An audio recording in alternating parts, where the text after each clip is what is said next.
Welcome to Pete and Hannah's Watch List. I'm your host, Pete Mitchell. I'm here with my great co-host, Hannah. Hello, people.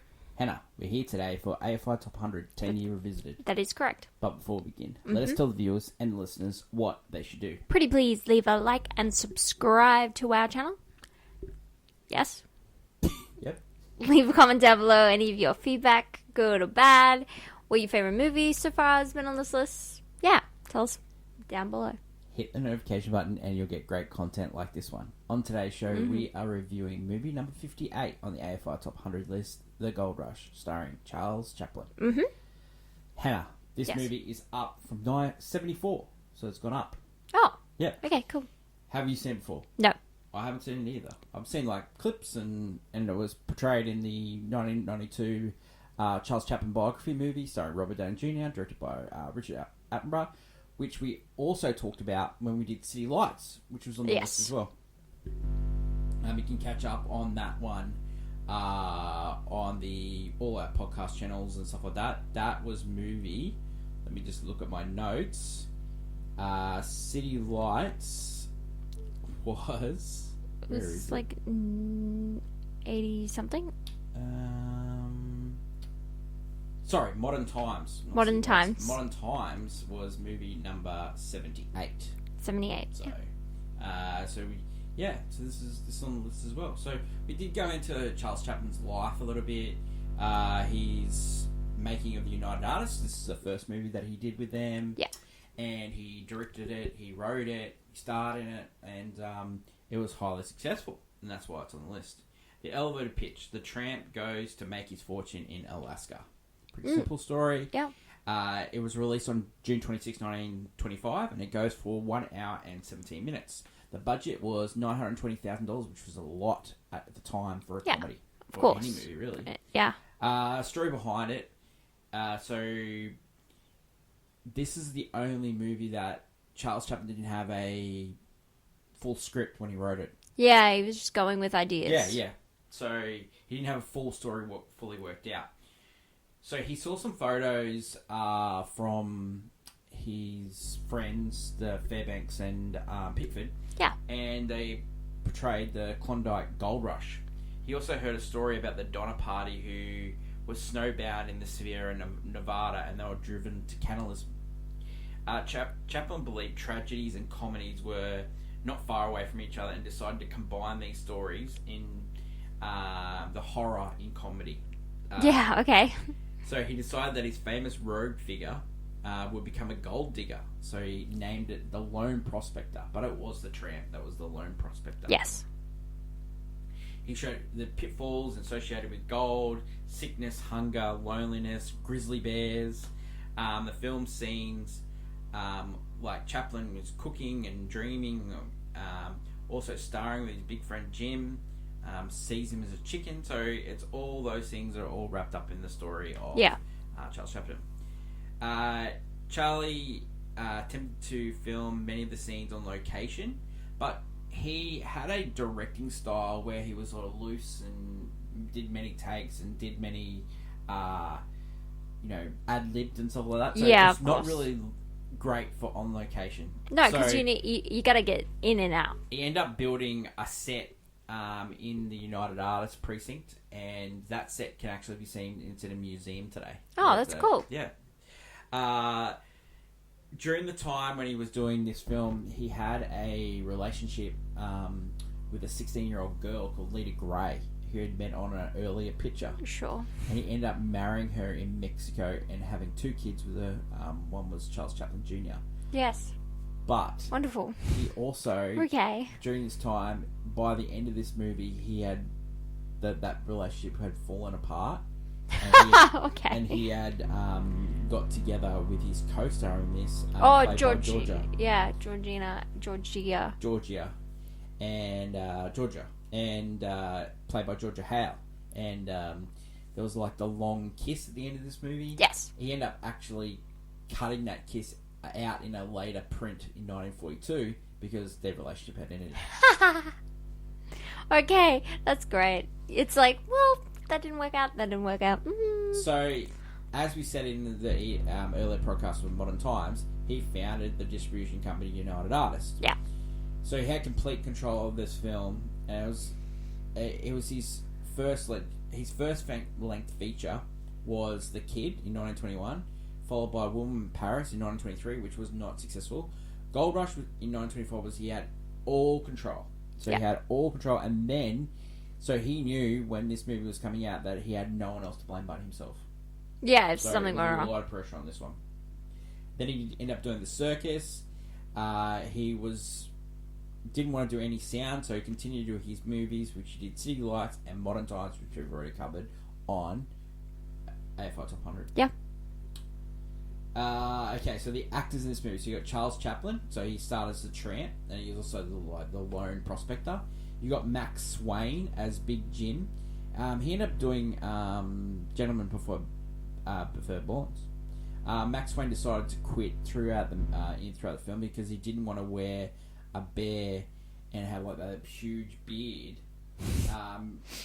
because he had to pretend that he was in winter, but it was actually in California when they were shooting, so it was like an arduous shot from. Oh, of course. And like the tramp was just in like a little suit jacket. He was. But this guy was in a full thing.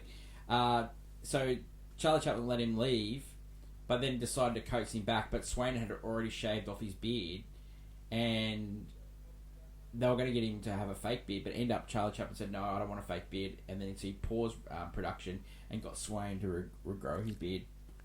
Well, I mean, you can do that when you're in charge. You got Tom Murray as Black Larson, Malcolm Waite as Jack Cameron. You got Georgia Howe, which she ended up starring in The Great Gatsby in the 1930s as well. Oh.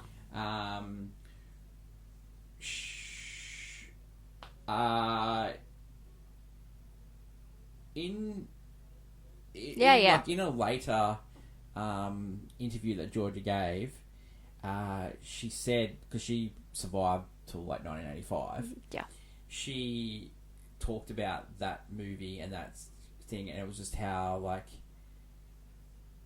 quickly that they got into a relationship. Like it's just just like the.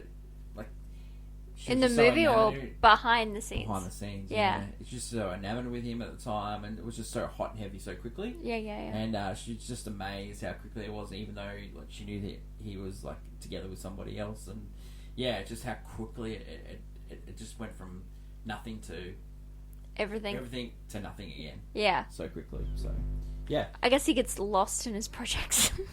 You got Henry Bergman as Hank Curtis. He was a long-time collaborator of Charlie Chaplin. He ended up working on Modern Times with him as well. Tiny Sanford as the bartender, and Sam Allen as the man in the dance hall.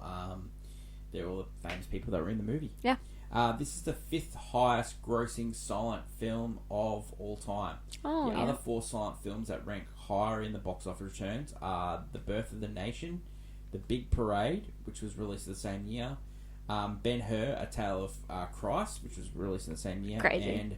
And Way Down East. So it was really successful in 1925.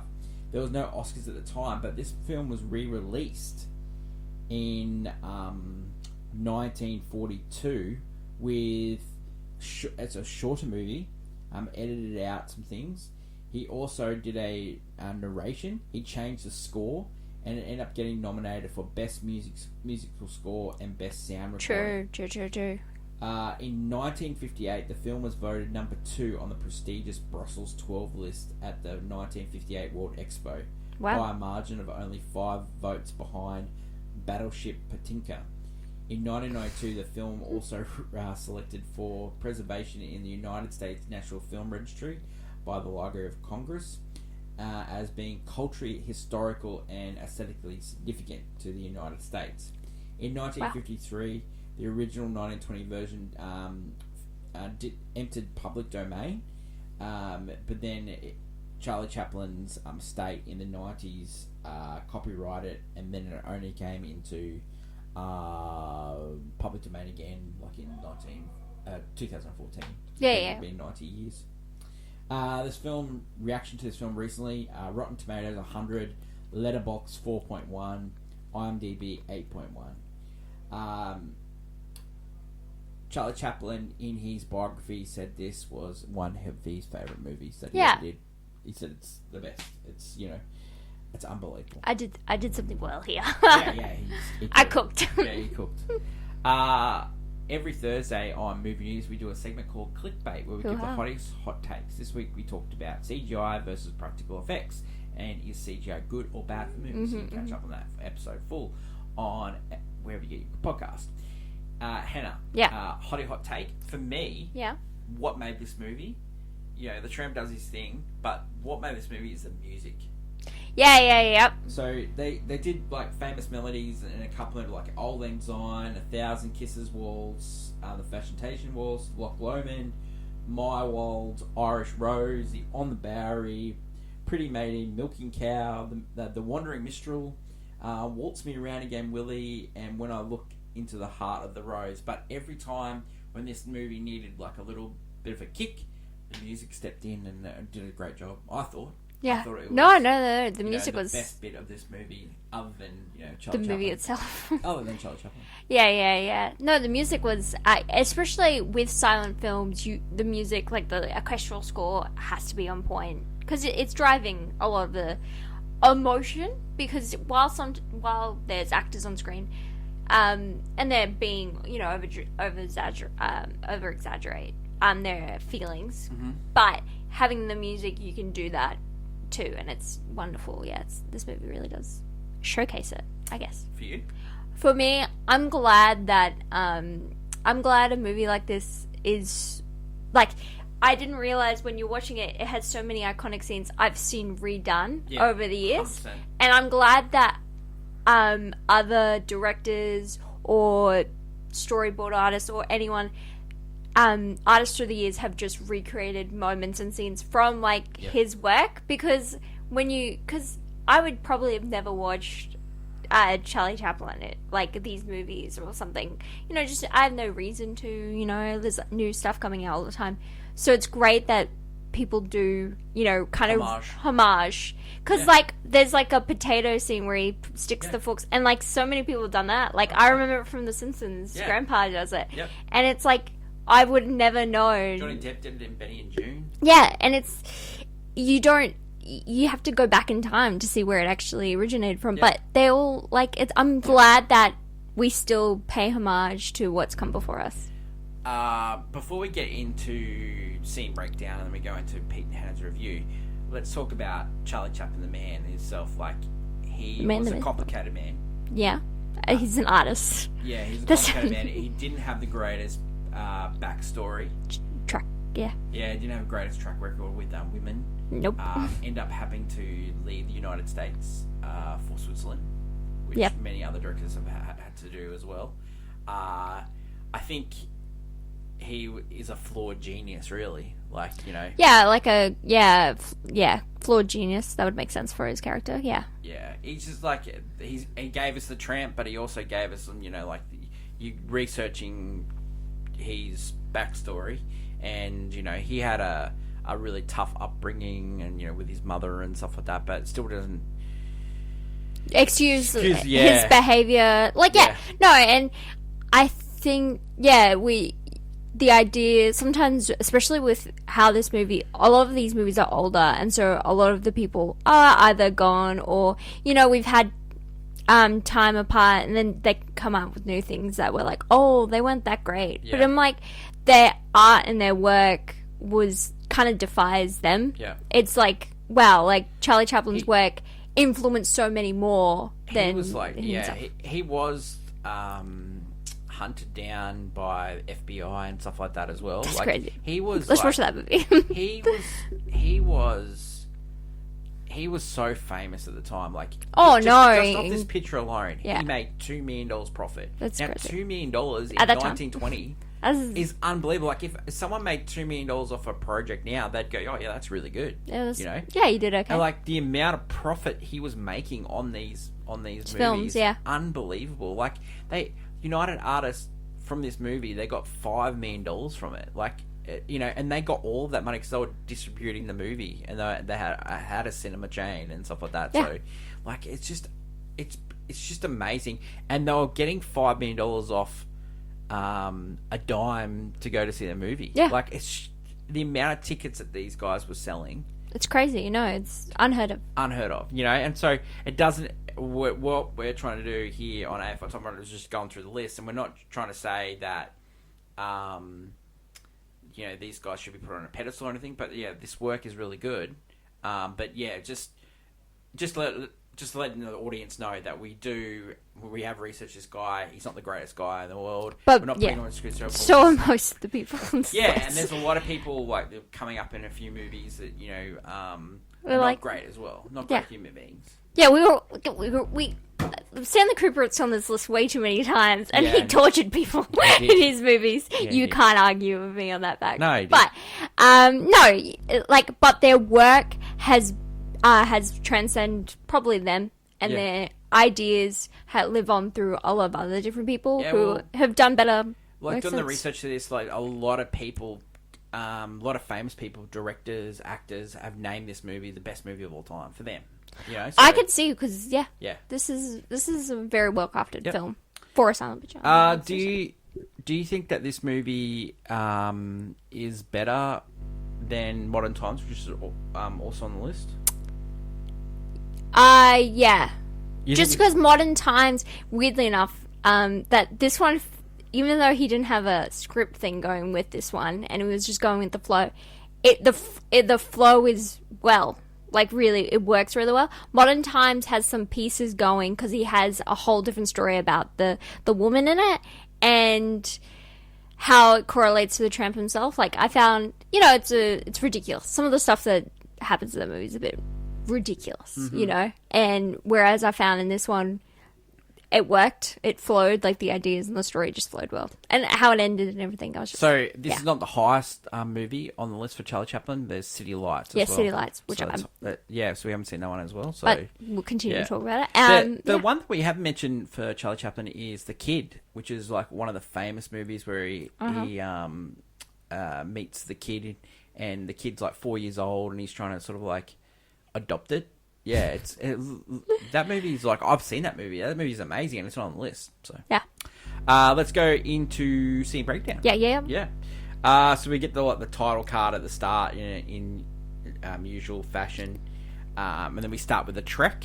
And that trek was actually done on filmed on a California snowfield. Yeah. So wow. It's not filmed Okay. in, Yeah. Alaska or anything like that. It goes into like the history of why they're there in Alaska because of the gold rush. Gold rush. Yep. Then the tramp looking for a place to prospect, and then there's a storm, and he has to find somewhere, and so he finds a shack, and this guy that's in there, he's a wanted man, and he's hiding out. Yeah. He goes outside. The tramp comes in, and the tramp puts his hat on a hook, and the hook blows the hat across the. Yeah, there's a lot of action with this shack because the wind just blows straight through it. Yeah. When the man comes back, he tells the tramp that he has to get out, and he's got a gun. Yeah. And so the tramp's trying to get out, and he opens the door, and then the wind goes through, and then the tramp goes through the other way, and then he's crawled back in, and then it's really funny. Yeah. It's some really good stuff there. The man ends up, because the tramp's going in and out, and then the man ends up blowing away. So the tramp's by himself, and then another guy comes in, and then they fight over the gun. The tramp thinks he's going to get shot when the two guys are fighting over the gun. He's like all this, hitting his chest, and he's worried. But they end up saying that we're all going to have to stay here. Yeah. So, the other guy's a prospector who is finding shelter, and he managed to put down the criminal, basically, and him and the tramp have decided to, they're like buddies in it. Yeah. So we're all going to stay in the thing. But they are starving. So 3 days they're in the thing, and they're worried about food, and then they end up doing high card, low card for someone to go and look out for food. Yeah. And so it ends up, the tramp looks like he's going to lose. He's got a 3. He's got a 3, and the tramp's like, I'm out of here. He puts on the hat. Puts on the hat, and then he walks out, and then he hears a toot. He's like puts the hat back out, and he's like, "Oh, this is good." You know. I will say I love this scene also because at one point the criminal decides to. He thinks he has to leave. He might go out the back and find food, and the dog goes with him, and then he comes back later and the dog's missing, and the tramp is like, "Where's the dog?" And he manages to go back there and he finds it, and he was just like, "Whoo, whoo." So the guy ends up leaving, and then it's the tramp and the prospector, and then the prospector thinks that the tramp. He's starting to lose his mind. Yeah. At one point, the tramp boils his shoe, and they have shoes stew. And that's a famous scene. They took 67 takes to do that scene, and the shoe is made of licorice. Yeah, I thought so. Yeah. The way it looked. Yeah. And so like the tramp gives him the sole of the shoe, and then the tramp gets the thing. He goes, no, I'm gonna get the leather. And then the tramp's like eating the shoelaces like it's spaghetti. It's just really funny. Yeah, it's really good. After that, the prospector thinks he's hallucinating, and he thinks the tramp is a chicken. Yeah, full chicken, full grown, like a chicken. man chicken. Yeah. He's trying to stab him, and they're running around everywhere. You know, trying to shoot him. It's funny. Hides a gun. Like it's just really funny. And then, while they're chasing each other, a bear shows up. Yeah. And then they shoot the bear, and then they had dinner. They're good. It's all good. They're good, buddy. So the other guy, he ends up taking on the police or something like that. Yeah, so the cops have been trying to look for him. That's why he was hiding. But he shoots them and he steals their pack, but never returns. Yeah. He's just enjoying his food out on the land. So the tramp and the prospector, after they've had their bear, they've decided to part ways. Mm-hmm. And the prospector goes back out to find his gold, but he ends up meeting the criminal, and the criminal bashes him just to head and steals the rest of his stuff because he stole all the rest of the bear stuff. Because he was just like, "No, I'm out of here, buddy." Yeah. But Did we see that guy again? That's the thing in this movie that doesn't make sense. You never see the criminal again. No, He never shows up. No, he never. Which is weird. Yeah. He kind of got away with it. So the prospector's got amnesia. He's amnesia and we don't know where he's gone. Yeah. But we go back to the tramp and he's gone into town. Yeah. And he's gone into a dance hall. And then And I'd like to notice he's wearing like a huge like snow boot thing on his... Yeah. Because of the shoe he boiled, he doesn't have a shoe. Yeah. So he's just like wrapped his foot. In like a coat. Yeah. And so he's in there, and then he meets Georgia. Yeah. And he falls. Georgia says to the tramp, I just want to get away from here. I just don't want to be here anymore. And then the tramp... she wants someone exciting. Yeah, something exciting, but someone to also look after her. So the tramp looks for a house, and he ends up going to this house, and there's a guy there. It's the cabin again, but it's been done up. Oh, it's a bit... it's a different... cabin. Okay, it's a different cabin. Yeah. But it's he goes to a cabin and there's a guy there. But he sees the guy has food, so he pretends to be dead in the snow. The guy brings him in, and then he's like enjoying himself, chewing his beans. And then the guy is leaving to go to the mines with his other dude. And says you can look after the podcast. And he's like, look after the cabin, look after my mule. I'm out of here. And then so all the girls from the hall come up. And they end up, the tramp. And so the tramp sort of entertaining them. And then says, you need to come back New Year's Eve at 8 o'clock and I'll give you the best party. We're going to have jam. We're going to have a great time. And then so the tramp is like begging and stealing and doing all the tramp stuff to get all the decorations and food. He's shoveling snow. Yeah. And then the next scene is where the tramp is like entertaining the girls with the bread thing with the... Yeah, potatoes. And it's actually in his imagination because the girls never showed up. Yeah, they were enjoying. They're in the hall, and she'd forgotten about him, and then realized, but let's go see the tramp. Let's go, pay him a visit. By the time she reaches it, he left, and she sees that all that stuff was there, and she was like, and she actually felt really bad. Yeah, and she actually loves him. Yeah, and so the tramp, he's missing. And then she goes back and she writes a love note. I know. Right. And then to the tramp, and then he gets it. And then, but the prospector, who has woken up he's in town. He goes to the reporters and says, "Look, I've got the biggest gold. I've got it. I know where it is. I just need to get to the cabin. Yeah, I just don't remember it. I need to get to the cabin where the guy knows." And then he remembers the tramp. Yep. And then he goes, hey, you need to show me Where the cabin is. where the cabin is, and then We can get out of we here. can get out of here. And so he goes to Georgia. I'll make you a millionaire. I'm gonna be a millionaire. I will say, I do love this bit in the way she wrote the letter, and then said, "I love you," declaring her love for him before she knew he was going to be a multimillionaire. Well, she doesn't think he's going to be a success. No, It's a tramp. It's a tramp. But I meant before it's established, like, the guy comes in and says, like, if you help me find the gold, you're a millionaire. Yeah. So before that, she already confessed his love for him. Yeah. As the tramp. I'd just like to say that. So love. They've gone back to the cabin, and then there's like a canteen with alcohol in it, and the tramp sort of drinking it. Oh, he could. He's like getting loaded. Yeah. You know, and so he's like bringing in the sort of the produce and all that, and then the tramp's absolutely loaded. Then the guy goes, "Okay, let's they go for a sleep." They both go for a sleep, and they sleep. And the cabin moves. Oh yeah, because the snowstorm is so bad, and it basically like Wizard of Oz out of existence. Ends up teetering on a ledge. Yes, and that's where we get the famous scene where they're on one side of the cabin and it's like a seesaw. Yeah, effect. There's just so many funny little bits in there. And he thinks it's his stomach. Thinking, oh no, it's my stomach, and he's rubbing his tummy. Yeah, like it just feels like that. And then so they're going back and forth, and then like they end up like. Chaplin, the tramp, he gets kicked out of the cabin and he looks like he's going to die. And then the prospector saves him. Yeah, he brings him back, and then the prospector goes, "I'll get out on the other side, and then I'll come and get you." And so he's stepping all over the tramp. And the tramp's like saves him. So they go out, and then he finds his. That's where his gold is. That's where his gold is. It's like, and yes. then he's got the tramp, and he floats down the road, and then gets the tramp, and then they're rich. So the next scene, they're both like dressed up. The tramp, they're heading out. Really good. Yeah, it looks like it's all worked out for the tramp. Mm-hmm. They're on this boat, and they're multimillionaires. And then the reporters say, "We want to tell your story." So can you dress like you did when you found the gold? Yeah.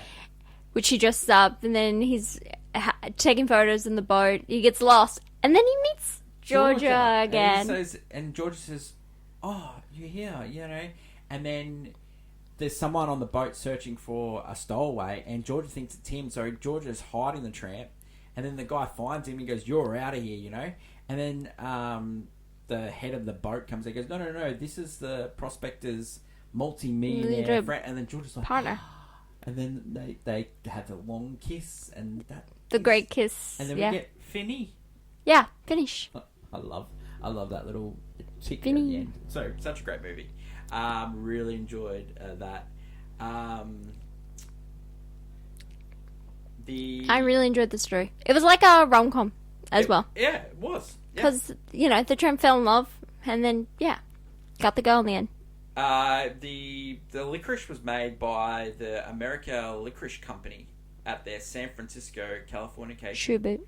It opened in 1925. So. Yeah.